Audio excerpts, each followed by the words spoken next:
After the army announced the resignation of Sheikh Hasina from the post of Bangladesh's Prime Minister, Nobel Laureate Yunus will today be taking oath as the head of the newly cobbled together interim government. Amidst attempts to bring the law and order situation under control, the Bangladesh Army Chief General Waqar-uz-Zaman announced that the interim government will take oath at around 8 p.m. The advisory council to the new Prime Minister, the interim Prime Minister, may have 15 members, is what we're hearing. General Zaman has assured of all possible support from the Bangladesh Armed Forces to the 84-year-old Muhammad Yunus. Now, the Bangladesh National Party's chairperson and former Prime Minister of Bangladesh, Khalida Zia, who was freed from house arrest on Tuesday, has also echoed the views of Yunus. In a recorded message, Zia said it is not anger or revenge, but love and peace with which they should rebuild the nation.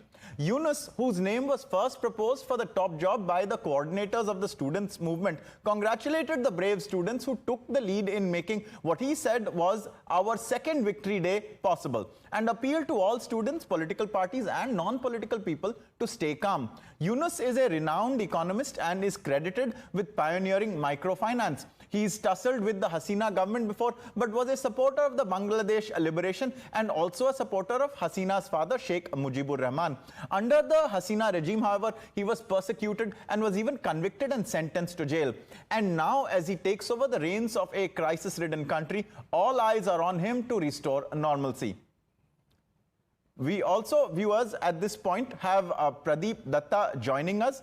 Pradeep Datta, big oath-taking today in Bangladesh. What has Muhammad Yunus said? What is his intent? And how is he likely to be received? Is he going to be welcomed with open arms as he takes oath? See, ever since Sheikh Hasina has fled the country, we have seen a seismic shift in the politics of Bangladesh. It's not going to be that easy for Muhammad Yunus. No doubt he's popular among the students also. It was the student leaders who had proposed name of Muhammad Yunus to head interim government.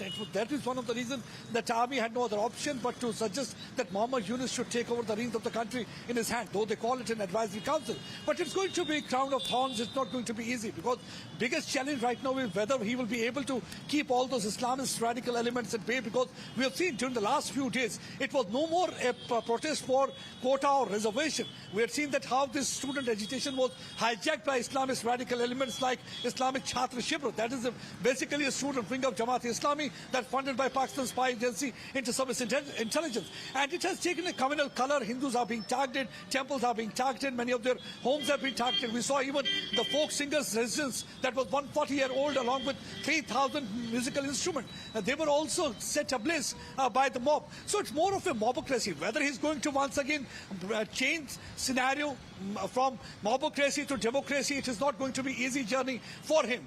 On one hand, where we see the uncertain future for Sheikh Hasina politically also, or so far as asylum is concerned. And it's going to be a very tough road ahead for Muhammad Yunus also, right, because there are several stumbling blocks on way.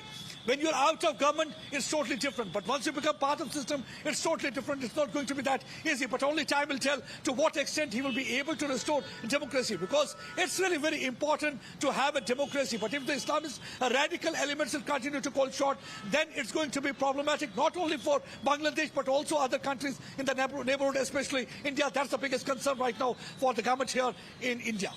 Most definitely, Pradeep. It also remains to be seen to what extent he is in charge of his own government, or is it really the military that is running affairs and he's just a front? That is something that we will await word on. Meanwhile, we have big breaking news coming in, viewers, on the